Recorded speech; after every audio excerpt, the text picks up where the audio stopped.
The auction block in Mojave, California, stood like a monument to human cruelty under the merciless August sun of 1882. And Sarah Whitmore tried not to breathe too deeply, as the auctioneer's hand clamped down on her shoulder like a vice. The wooden platform burned through the thin soles of her worn boots, and she could feel every eye in the town square boring into her, stripping away what little dignity she had left after 3 months of traveling west in chains with a dozen other women who shared her fate. Her father's debts had become her burden the moment he died of consumption in St. Louis, and the creditors had wasted no time selling her contract to a labor broker who specialized in trafficking desperate women to the frontier under the guise of legal indenture.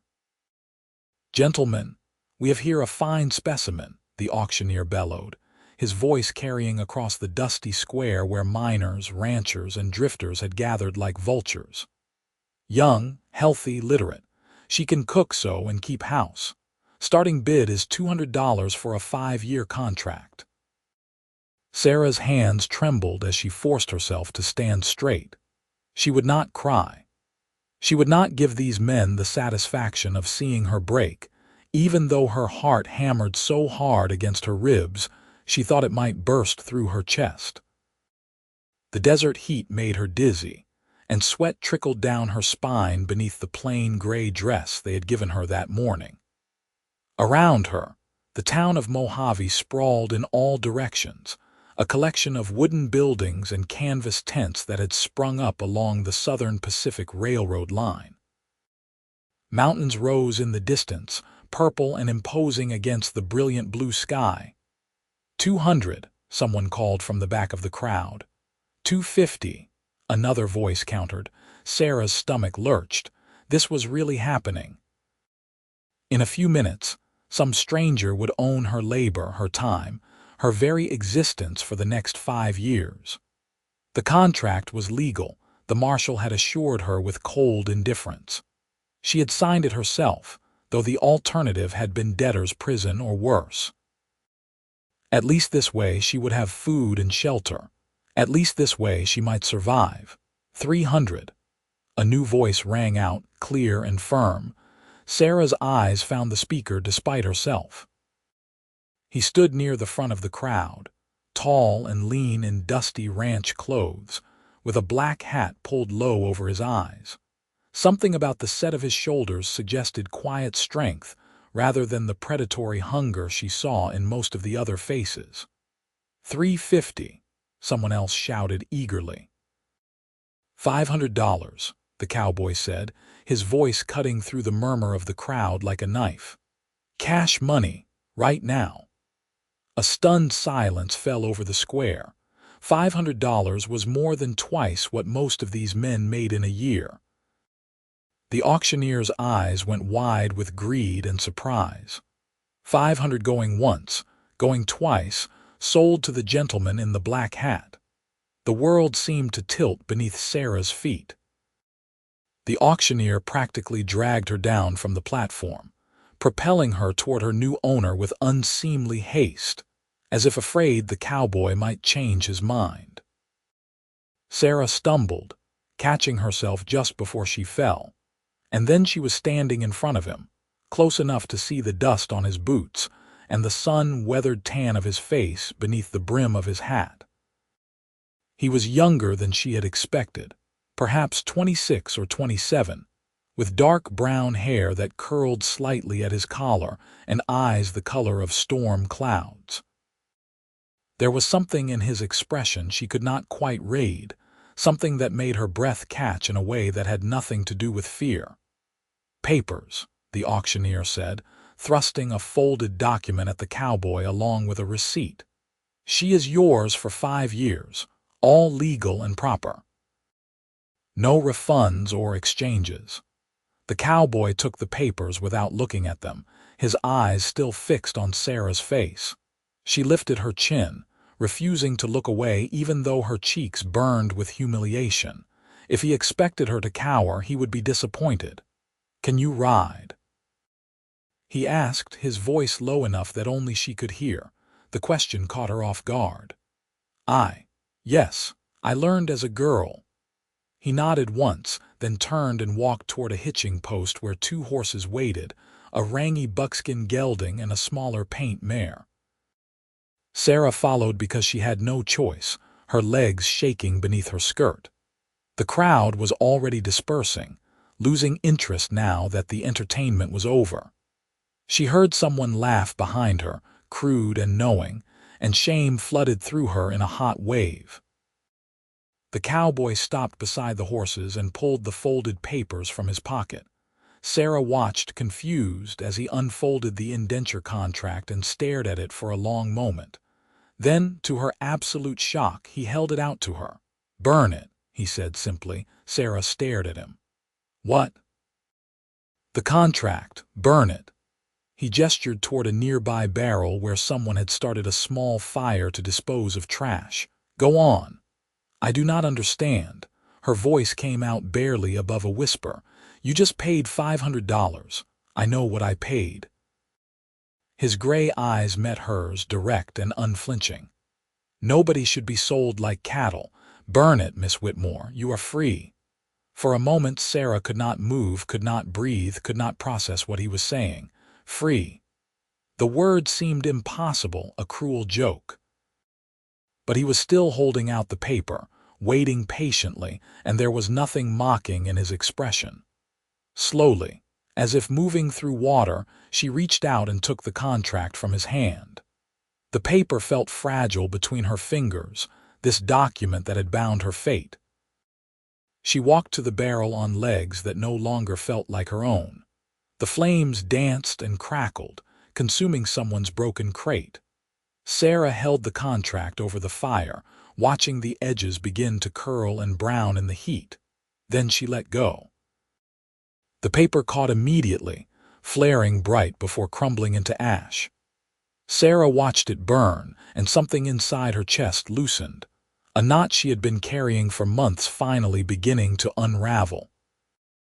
When she turned back to the cowboy, tears were streaming down her face and she did not bother to wipe them away. "Why?" she managed to ask. "Why would you do that?" He looked uncomfortable with her tears, shifting his weight from one foot to the other. "Because it was the right thing to do." "Because my sister," he stopped, jaw tightening. "It does not matter why, you are free now, that is all that matters. But $500, that is a fortune. Money can be earned again." He picked up the reins of the paint mare and held them out to her. "You will need a way to get wherever you are going. Take the horse.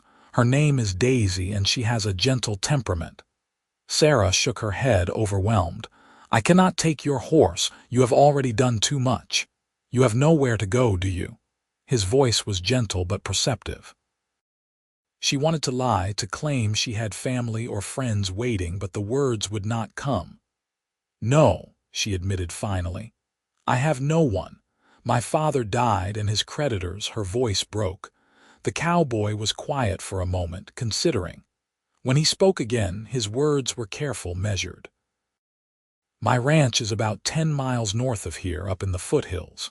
I need help running it. The pay is fair, $30 a month plus room and board. You can stay as long as you need, and you are free to leave any time you want. No contracts, no obligations beyond honest work for honest wages." Sarah studied his face, searching for any sign of deception or hidden motives. She had learned in the past months that kindness often came with a price, especially for women in her position. But his expression remained open, almost hesitant, as if he expected her to refuse. "What kind of help?" she asked cautiously. "Cooking, mostly. Some cleaning. The men I employ do not mind rough conditions, but they appreciate a decent meal. I have been doing it myself, but I am not much of a cook, and I have more work than I can handle alone." He paused. "You would have your own room with a lock on the door. I employ 3 ranch hands, all decent men who know better than to cause trouble. This is a legitimate offer, Miss Whitmore. Nothing more, nothing less." The alternative was to stay in Mojave with no money, no prospects, and no protection. Sarah had seen what happened to women in that situation in frontier towns. At least this man had proven he was capable of decency, even if she could not understand his motivations. "All right," she said quietly. "I accept your offer, mister." She realized she did not know his name. "Warren Vance," he said, and the corner of his mouth lifted in something that might have been a smile. "And I am glad to have you, Miss Whitmore. We should get moving if we want to reach the ranch before dark." He helped her mount the paint mare with a courtesy that felt foreign after months of rough treatment. Sarah settled into the saddle, her body remembering the rhythm of riding despite the time that had passed. Warren swung onto his own horse with easy grace, and they turned north, leaving Mojave behind them. They rode in silence for the first few miles, following a narrow trail that wound through creosote bushes and Joshua trees. The desert stretched endlessly in all directions, beautiful and harsh in equal measure. Sarah could feel the sun burning the back of her neck despite her bonnet, and her dress was soaked with perspiration. Warren seemed unbothered by the heat, sitting his horse with the relaxed confidence of someone who had spent his entire life in the saddle. "You said you had a sister," Sarah ventured finally, unable to contain her curiosity any longer. Warren's shoulders stiffened slightly. "Yes, had. She died 2 years ago." "I am sorry." Sarah meant it. There was a depth of pain in those few words that resonated with her own losses. "She was 16 when our parents passed from cholera. I was 21 and I thought I could take care of her, keep her safe. But we had debts, same as you. I was working a cattle drive, trying to earn enough to pay them off, when the creditors came." His voice went flat, emotionless in the way of someone recounting unbearable facts. "They sold her contract to a saloon owner in Tombstone. By the time I got back and found out what happened, by the time I tracked her down, he stopped, swallowing hard. She took her own life rather than live that way." Sarah's heart clenched with sympathetic anguish. "Warren, I am so sorry." Her name was Grace. He said it like a prayer, like absolution. "She was smart and kind and she loved to sing. She deserved better than what this world gave her. They all do. All those women standing on auction blocks sold off to pay someone else's debts. It is legal, but that does not make it right." "Is that why you bought my contract?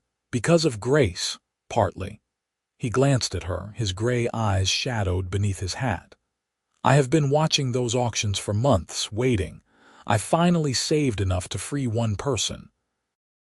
When I saw you standing up there, so determined not to break, it reminded me of her, of how brave she tried to be." Tears pricked Sarah's eyes again, but she blinked them back. "You gave me my life back. I do not know how to thank you." "You do not owe me thanks, just live well. That is enough." They continued riding as the sun began its descent toward the western mountains, painting the sky in shades of orange and gold. The land gradually rose, the flat desert giving way to rolling foothills studded with juniper and scrub oak. Sarah felt some of the tension in her shoulders beginning to ease. For the first time in months, she was not in chains. She was not being herded like livestock. She was riding through open country beside a man who had asked for nothing in return for his extraordinary kindness. As the sun touched the horizon, Warren pointed ahead. "There. That is home." The ranch nestled in a small valley between two hills, a collection of wooden buildings that looked weathered but sturdy. Sarah could see a main house, a barn, a corral with several horses, and a bunkhouse for the ranch hands. A windmill turned lazily in the evening breeze, its blades catching the last rays of sunlight. It was modest, nothing grand, but it looked solid and well-maintained. 3 men emerged from the barn as they approached, eyeing Sarah with undisguised curiosity. Warren made the introductions with easy authority. "This is Miss Sarah Whitmore. She will be working as our cook and housekeeper. I expect you all to treat her with respect." His tone made it clear this was not a request. The men nodded, murmuring polite greetings. They looked rough around the edges, as most ranch hands did, but their manners were decent enough. One of them, a grizzled man in his 50s with a gray beard, stepped forward. "Name is Dutch," he said, tipping his hat to Sarah. "Good to have you here, miss. Warren's cooking has been threatening to kill us all for months." Despite everything, Sarah felt a small laugh escape. Warren rolled his eyes good-naturedly. "Get back to work, you ingrates," he said without heat. "Supper in an hour." The men dispersed, grinning, and Warren dismounted, then moved to help Sarah down from her horse. His hands were gentle at her waist, and she was acutely aware of his strength as he lifted her to the ground. They stood close for a moment, and Sarah found herself looking up into his face, noticing details she had missed before. The small scar above his left eyebrow, the worry lines at the corners of his eyes, the way his gaze softened when he looked at her. He stepped back quickly, as if realizing the impropriety of their proximity. "Let me show you the house." The main house was simple but comfortable, with a large kitchen, a sitting room, and 3 bedrooms. Warren showed her to the smallest bedroom, which was clean and furnished with a bed, a dresser, and a small table. True to his word, there was a sturdy lock on the door. "It is not much," he said, looking almost embarrassed, "but it is yours. The washroom is through that door there. Take whatever time you need to settle in. I will start supper if you want to rest." Sarah shook her head. "I would rather keep busy. Show me the kitchen and I will earn my keep." Warren looked like he wanted to argue, to insist she rest after the ordeal of the day, but he seemed to understand her need to feel useful. He led her back to the kitchen and showed her where everything was kept. The pantry was well stocked with basics: flour and beans and dried meat, coffee and sugar and canned goods. Sarah assessed the supplies with a practiced eye, already planning meals in her head. "You really do have plenty of food," she observed. "You are not exaggerating about needing a cook." "I just cannot make it taste like anything worth eating," Warren admitted. "My biscuits could be used as ammunition." Sarah felt another smile tug at her lips. It felt strange, smiling after so long. "Well, I promise mine will not double as weapons." She set to work, falling into the familiar rhythm of cooking. It was a relief to have something concrete to do with her hands, something that did not require her to think about the terrifying uncertainty of her situation. Warren moved around the kitchen with surprising competence, anticipating what she needed, staying out of her way when necessary. They worked together in comfortable silence, and Sarah found herself relaxing incrementally. The meal she prepared was simple but substantial: beans and bacon, fresh biscuits, gravy, and coffee strong enough to strip paint. When she rang the bell outside the kitchen door, the ranch hands appeared with gratifying speed. They ate with the single-minded focus of men who worked hard physical labor all day, and the compliments they offered between bites were genuine. "This is the best meal I have had in months," Dutch declared, sopping up gravy with his 3rd biscuit. "No offense, boss, but you should have hired a cook ages ago." Warren just shook his head, but Sarah caught the pleased look he threw her way. After the men finished eating and returned to the bunkhouse, Sarah insisted on cleaning up despite Warren's protests.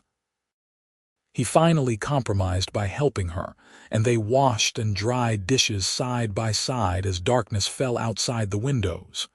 "You did not have to work tonight," Warren said quietly. "You have been through enough today." "I needed to," Sarah replied honestly. "I needed to feel normal again, even for just a little while." He nodded, understanding in his eyes. "If it gets to be too much, if you need time, you just say so. The job is not more important than your well-being." Sarah looked at this man who had bought her freedom and asked for nothing in return, who spoke of her well-being as if it mattered, and felt something shift in her chest. Gratitude, certainly, but also something more complicated, something that made her pulse quicken when his hand accidentally brushed hers as they reached for the same dish. "Thank you, Warren," she said softly, "for everything." His eyes met hers, and in the lamplight she could see the warmth in them, the genuine care. "You are welcome, Sarah. Sleep well tonight. Tomorrow is a new day." Sarah retreated to her room after that, closing the door and turning the lock more out of habit than fear. She sat on the edge of the bed, her hands folded in her lap, and tried to process everything that had happened. This morning, she had been standing on an auction block, being sold like property. Tonight, she was free, with a job and a place to sleep, and a man who seemed to expect nothing from her beyond honest work. It felt too good to be true. Sarah had learned the hard way that hope was dangerous, that trusting in good fortune was a fool's game.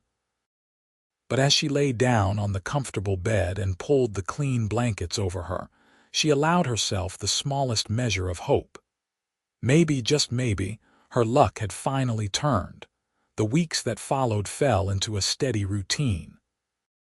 Sarah rose with the sun and prepared breakfast for the ranch hands, hearty meals of eggs and bacon and flapjacks that fueled them through long days of hard work. While they were out tending cattle and mending fences, she cleaned the house, did laundry, and prepared supper. The work was demanding, but it was honest work, and she took pride in doing it well. Warren was unfailingly respectful, always polite, always careful not to overstep boundaries. Yet Sarah could not help noticing the way his gaze lingered on her sometimes, or the way he seemed to find excuses to be near her. She caught herself watching him too, admiring the easy confidence with which he handled the challenges of running a ranch, the patience he showed with his men and his animals. One evening about 3 weeks after her arrival, Sarah was in the kitchen kneading bread dough when Warren came in from the fields earlier than usual. He looked troubled, his jaw tight with tension. "Is everything all right?" Sarah asked, concern immediate.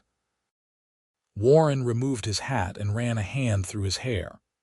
"We found tracks near the north pasture. Mountain lion, looks like. Big one. I am worried about the calves." "What will you do?" "Keep watch tonight. Dutch and I will take turns. With luck, we can scare it off without having to kill it." He paused, then added, "I want you to stay inside after dark until we know it is gone. Mountain lions do not usually bother people, but I would rather not take chances." Sarah nodded, touched by his protectiveness. "I will be careful. Do you want me to pack food for you to take with you?" "That would be helpful, thank you." She prepared a bundle of food and a thermos of hot coffee while Warren gathered his rifle and extra ammunition. Before he left, he paused at the door and looked back at her. "If anything happens, if you hear anything that worries you, there is a rifle in the cabinet by my bedroom door. Do you know how to shoot?" "My father taught me when I was young," Sarah said. "I am not an expert, but I can manage." "Good. Hopefully, you will not need it, but I feel better knowing you can defend yourself if necessary." He left then, and Sarah was alone in the house. She finished her evening chores and retired to her room, but sleep eluded her. Every sound outside made her tense, imagining threats in every creak and rustle. She told herself she was being foolish, that Warren and his men had everything under control, but worry gnawed at her anyway. Around midnight, she heard horses approaching at speed.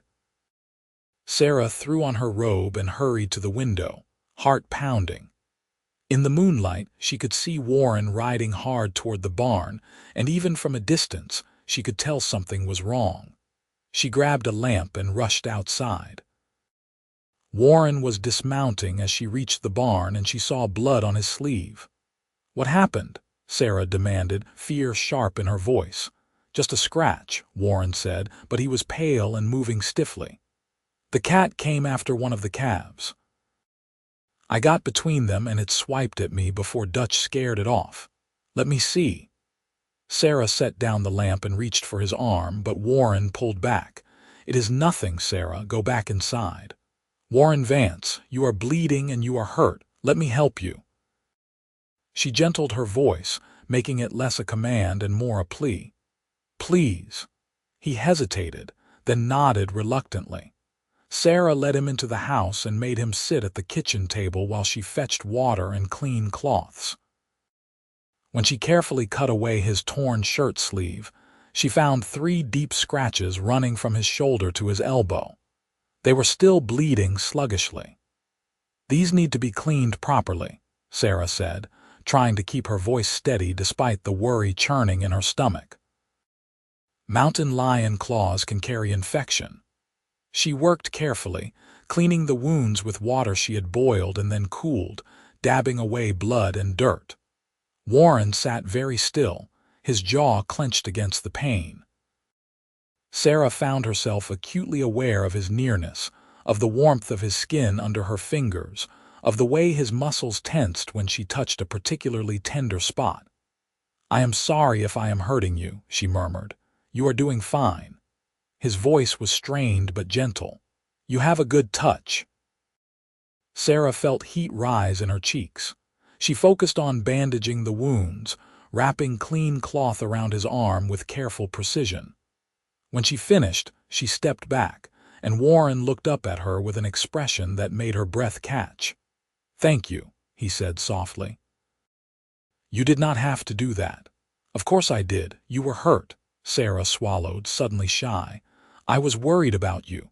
Something flickered in Warren's eyes, something warm and intense that made Sarah's heart race. You were worried about me. Yes. The admission felt significant, weighted with meaning beyond the words themselves. I do not want anything to happen to you. Warren stood slowly, mindful of his injured arm. He was close now, close enough that Sarah had to tilt her head back to meet his eyes. Sarah, he stopped, seeming to struggle with words. These past few weeks, having you here, it has meant more to me than you know. You have brought life back to this place. You have brought light. Sarah's pulse thundered in her ears. Warren. I know I have no right to feel this way, he continued, his voice low and rough. I know you have been through terrible things, and the last thing you need is someone taking advantage of your situation. But I cannot help how I feel. I cannot help wanting, he broke off, jaw working. Wanting what? Sarah whispered. Wanting you to stay, wanting to know you, wanting, he lifted his hand, hesitant, and gently touched her cheek. Wanting this. Sarah leaned into his touch without thinking, her eyes falling closed. She had been alone for so long, frightened for so long. Warren's kindness had already begun to heal something broken inside her, but this was different. This was the beginning of something new, something precious and fragile and terrifying. I want that too, she admitted, opening her eyes to find him watching her with such tenderness it made her ache. I am frightened, Warren. I do not know how to trust this feeling, but when I am near you, I feel safe. I feel like maybe everything will be all right. I will never hurt you, Warren said fiercely. I will never ask for more than you are willing to give. If you want me to keep my distance, I will. If you need time, you have it. I just needed you to know how I feel. Sarah thought about all the ways her life had fallen apart, all the cruelty and hardship she had endured. Then she thought about this man who had bought her freedom and asked for nothing, who spoke to her with respect, who looked at her like she was something precious. The fear was still there, whispering warnings, but beneath it was something stronger. Hope, trust, the beginning of love. I do not want you to keep your distance, she said, her voice barely above a whisper. I want to see where this leads. I want to know you too. Warren's smile was like sunrise, slow and warm and full of promise. He cupped her face with his good hand, his thumb brushing across her cheekbone with infinite gentleness. "Then we will take it slow. We will take whatever time you need. There is no rush." But Sarah, emboldened by his declaration and her own realization of her feelings, rose on her toes and pressed her lips to his. The kiss was soft and tentative, a question and an answer all at once. Warren made a sound low in his throat and kissed her back with careful restraint, his hand sliding into her hair. When they finally pulled apart, both breathing hard, Warren rested his forehead against hers. "Sarah Whitmore, you are going to be the end of me." She laughed, the sound surprised and joyful. "I certainly hope not. You still owe me several months of wages." His laugh joined hers, and the tension that had been building between them for weeks finally broke like a wave, leaving warmth in its wake. They stood together in the quiet kitchen, holding each other, and Sarah thought that maybe, just maybe, she had finally found home. The mountain lion did not return after that night, and life on the ranch continued its steady rhythm. But everything felt different now that Sarah and Warren had acknowledged their feelings. The glances they exchanged across the dinner table carried new meaning. When their hands brushed accidentally, it felt electric. Warren found excuses to be near her, helping with chores he had never bothered with before, and Sarah caught herself humming while she worked, something she had not done since before her father died. The ranch hands noticed, of course. Dutch took to grinning at Warren whenever he thought Sarah was not looking, and the younger men made themselves scarce in the evenings, giving the couple privacy. Sarah appreciated their discretion and their acceptance of the developing relationship. 6 weeks after Sarah's arrival, Warren asked her to go riding with him on a Sunday afternoon when the work was caught up. They rode up into the hills, following trails only he knew, until they reached a high meadow with a view that took Sarah's breath away. The desert stretched out below them, vast and golden in the afternoon light, with the mountains rising purple in the distance. "I come here sometimes when I need to think," Warren said as they dismounted. "It helps me remember how big the world is, how many possibilities there are." Sarah turned in a slow circle, taking it all in. "It is beautiful. Thank you for sharing it with me." They sat in the shade of a large boulder, close enough that their shoulders touched. Warren was quiet for a long moment, and Sarah could feel the tension radiating from him. "What is wrong?" she asked gently. "Nothing is wrong. Everything is right, actually. That is what scares me." He turned to look at her, his gray eyes serious. "Sarah, these past 2 months have been the happiest I have had in years. You have brought joy back into my life. You have made me remember what it feels like to hope for the future." Sarah's heart was beating very fast. "Warren, what are you saying?" He took her hands in his, holding them carefully. "I am saying that I love you." "I know it is fast. I know you might think it is too soon, but I cannot keep it inside anymore. I love your strength and your courage. I love the way you hum when you cook and the way you laugh at Dutch's terrible jokes. I love waking up knowing you are nearby and going to sleep thinking about seeing you the next morning." He paused, swallowing hard. "I love you, Sarah Whitmore, and I want to spend the rest of my life proving it to you." Tears spilled down Sarah's cheeks, but they were happy tears, tears of relief and joy and overwhelming emotion. "I love you too," she said, her voice thick with feeling. "I did not think I would ever feel this way, ever trust anyone enough to feel this way, but you have been so patient, so kind. You gave me my freedom, and then you gave me the space to choose you. I do choose you, Warren. I choose this life with you." Warren pulled her into his arms, holding her close, and Sarah felt something settle deep in her soul. This was right. This was where she was meant to be. "Marry me," Warren said against her hair. "Not because you owe me anything, not because you feel obligated. Marry me because you want to build a life together, because you love me the way I love you. Sarah pulled back just enough to look into his face. "Yes," she said simply. "Yes, I will marry you." Warren kissed her then, deep and passionate, and Sarah kissed him back with all the love and hope and fierce determination she possessed. They stayed on the mountain until the sun began to set, talking about their future, making plans, dreaming together. They were married 3 weeks later in a simple ceremony at the small church in Mojave. Sarah wore a new dress that Warren had insisted on buying her, pale blue with white lace at the collar. Dutch and the other ranch hands served as witnesses, along with a few townspeople who had come to know Sarah through her occasional trips to town for supplies. The minister who had watched her being sold on the auction block now presided over her wedding with genuine warmth, clearly pleased to see such a happy ending to what had begun so darkly.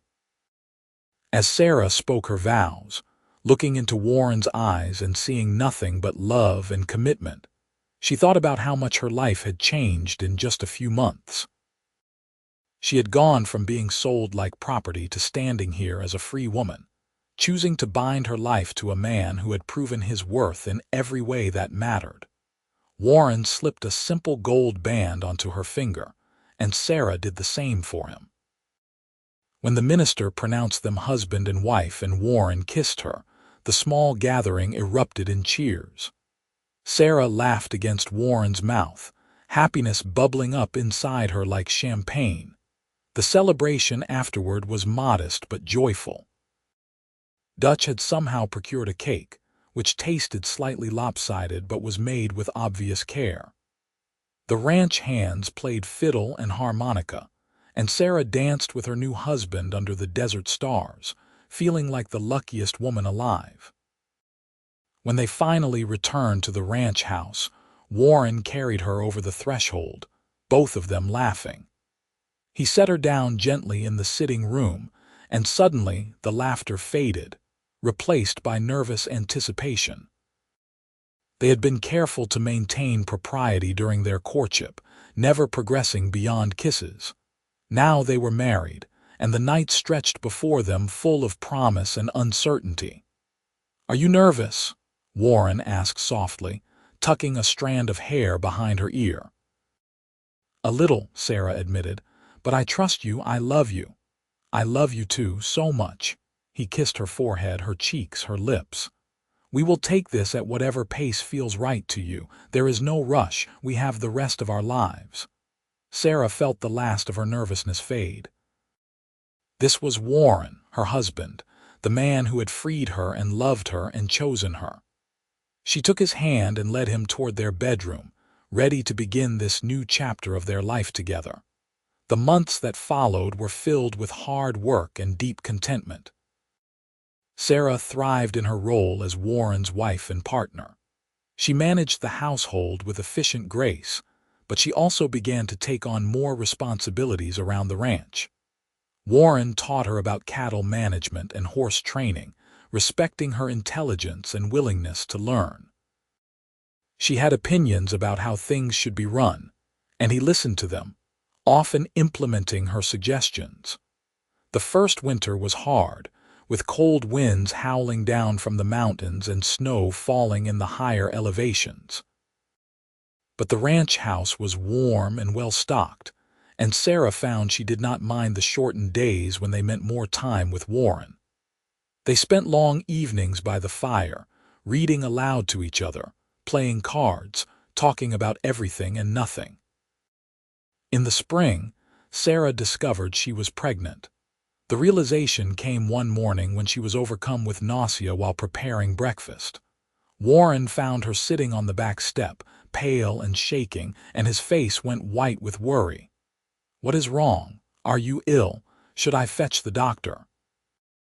Sarah looked up at him, a slow smile spreading across her face despite the lingering nausea. "I am not ill. I am pregnant." Warren stared at her for a long moment, processing.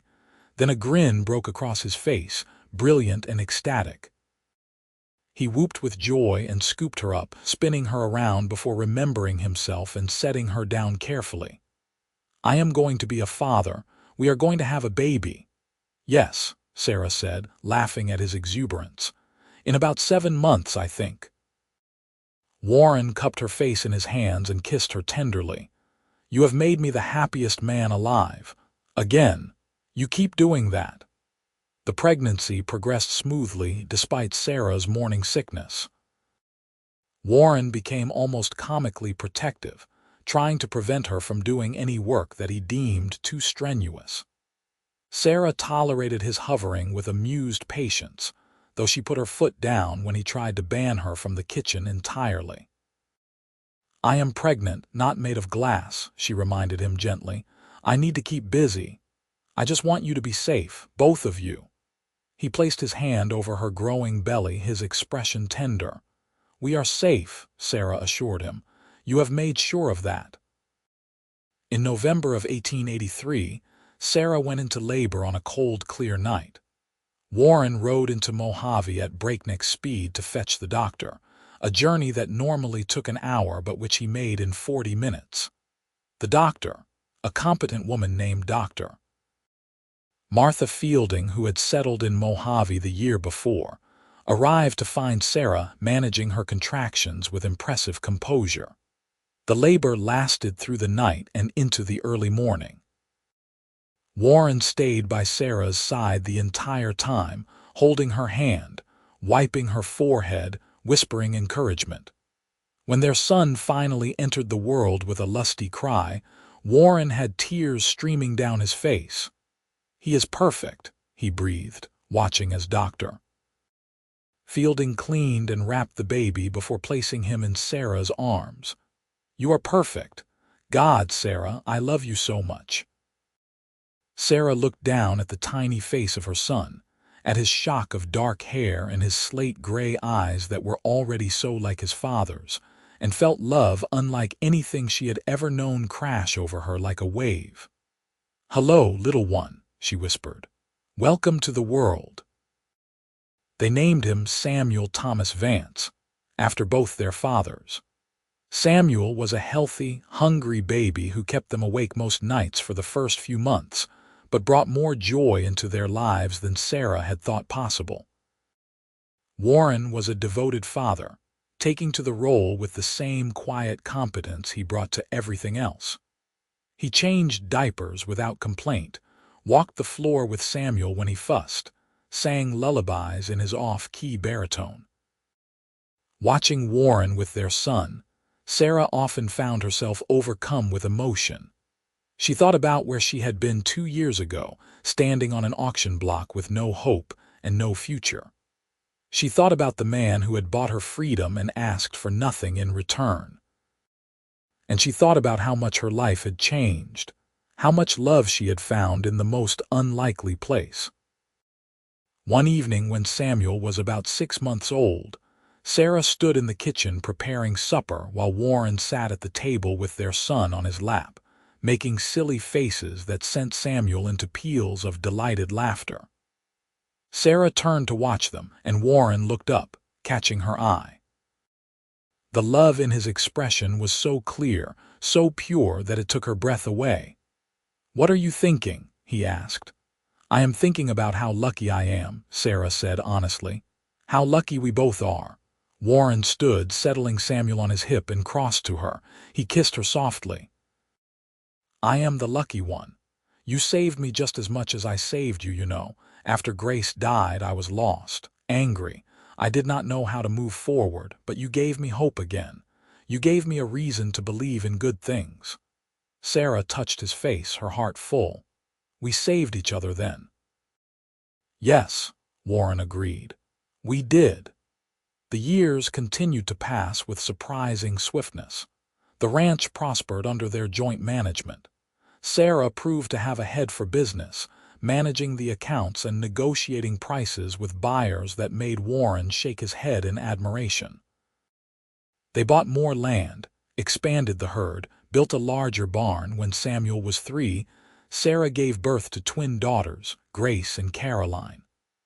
Warren chose the first name, honoring his lost sister, and Sarah chose the second after her mother. The girls were mirror images of each other, with their mother's chestnut hair and their father's gray eyes. They were trouble from the moment they could crawl, getting into everything, leading their older brother on wild adventures around the ranch. 2 years later came another son, James, quieter than his siblings but equally beloved. Warren joked that they were going to need to build an addition onto the house at the rate they were going, but his pride in their growing family was obvious. Sarah loved being a mother, though it was demanding in ways she had never imagined. There were days when she fell into bed exhausted, barely able to keep her eyes open. But there were also mornings when she woke to find all 4 children piled into their bed, warm and sleepy and perfect. There were evenings sitting on the porch with Warren while the children played in the yard, watching the sun set over the desert they had made their home. On their 10th wedding anniversary, Warren surprised Sarah by announcing they were going to take a trip, just the 2 of them. Dutch and his wife, who had gotten married the year before, would watch the children and manage the ranch for a week.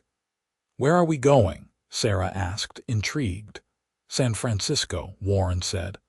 "I thought you might like to see the city, stay in a fancy hotel, eat in restaurants. Remember what it is like to be adults instead of just parents." Sarah threw her arms around him, delighted. "That sounds wonderful." The trip was magical.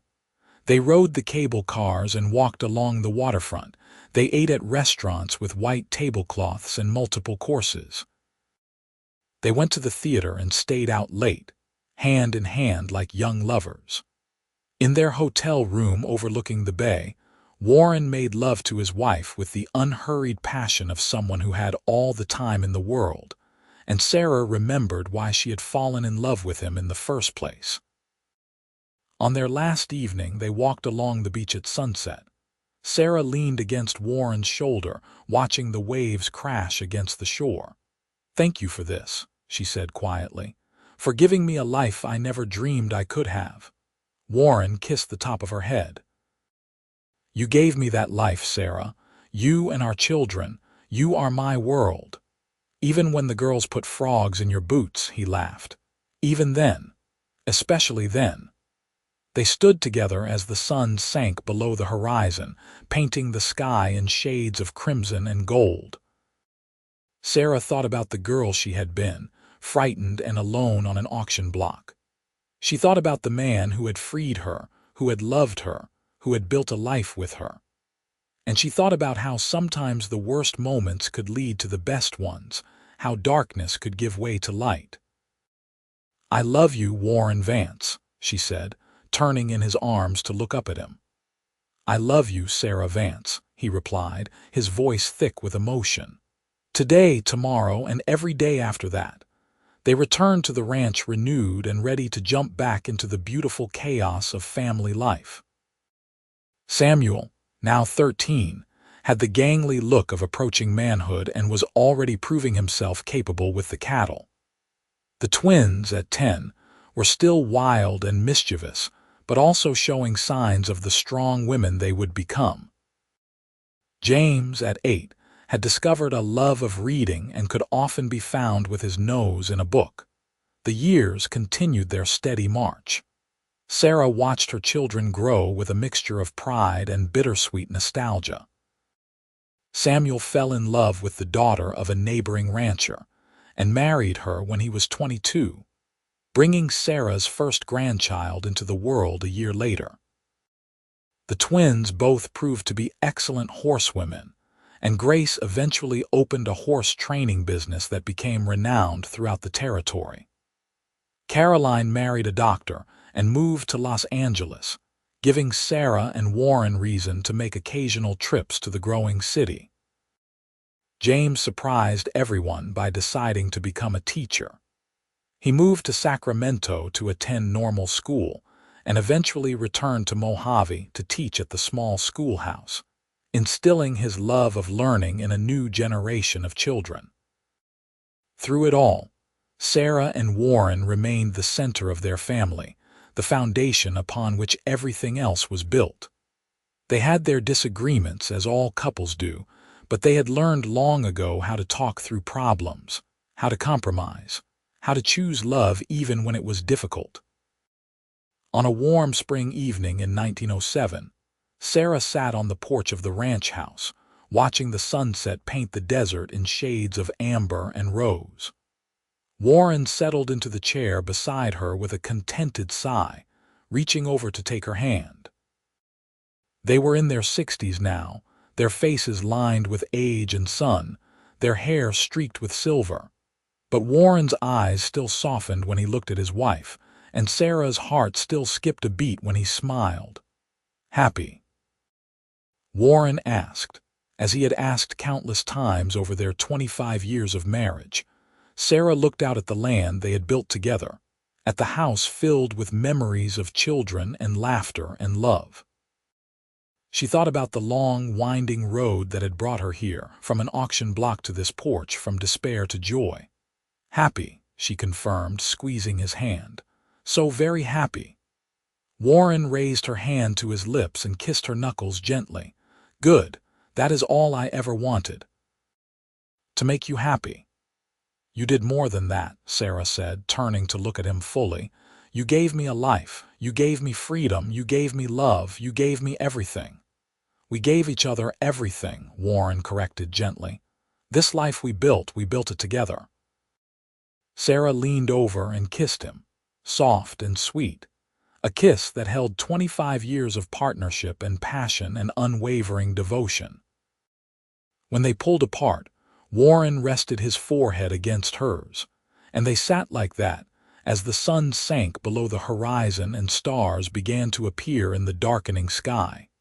Inside the house, they could hear the sounds of their grandchildren playing, their voices bright with laughter.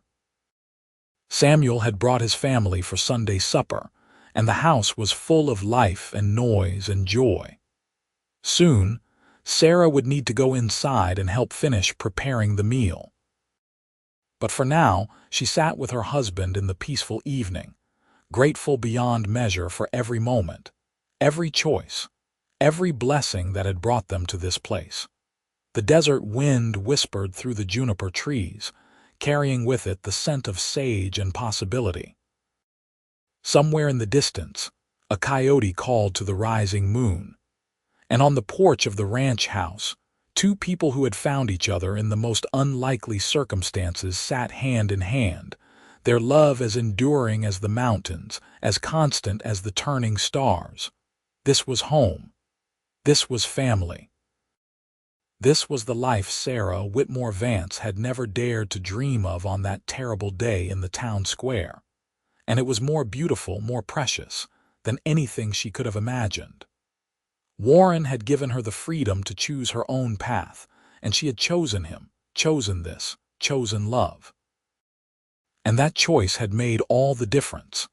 As the last light faded from the sky and the desert settled into night, Sarah and Warren rose and walked inside together, ready to share another meal, another evening, another chapter in the story they had written together. A story that had begun with an act of extraordinary kindness and had grown into something extraordinary indeed.